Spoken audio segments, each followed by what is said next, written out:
हरा भरा पेड़ का राक्षस ने अपनी सुंदर टांग को एक प्राचीन पेड़ पर टिकाया हुआ था। लेकिन जैसे ही बेलें तेजी से उसे जकड़ने लगीं, अगले ही पल उसने अपनी प्रेमिका को पानी में गिरते हुए देखा और उसे मदद के लिए चीखते हुए सुना। वो तुरंत उसे बचाने के लिए आगे बढ़ने ही वाली थी, लेकिन उसी समय पूरा भ्रम अचानक गायब हो गया और रहस्यमयी आदमी भी वहां से गायब था। उसे तुरंत एहसास हुआ कि उसकी प्रेमिका खतरे में है। दूसरी तरफ हरा भरा पेड़ का राक्षस की प्रेमिका अपनी सहेली के घर उसके माता पिता से मिलने जाती है, क्योंकि 8 साल पहले वो अपनी सहेली के साथ घूमने गई थी और हादसे में पानी में गिरकर लापता हो गई थी, जिससे वो बहुत अपराध बोध महसूस कर रही थी। जब उसे पता चलता है कि सहेली के माता पिता ने एक छोटी लड़की को गोद लिया है, तो वो उसे देखने का फैसला करती है, लेकिन उसे एहसास होता है कि वो लड़की सामान्य नहीं है। जैसे ही वो मुड़ती है, दरवाजा अपने आप बंद हो जाता है और वो छोटी लड़की अचानक उसकी सहेली के रूप में बदल जाती है। खिड़की में भी सहेली की परछाई दिखाई देती है, जिससे वो डरकर भाग जाती है।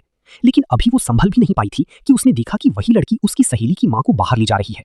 वे एक दलदल के पास पहुंचते हैं, जहां सहेली का भूतिया रूप दिखाई देता है और मां को धीरे धीरे दलदल के अंदर खींचता है।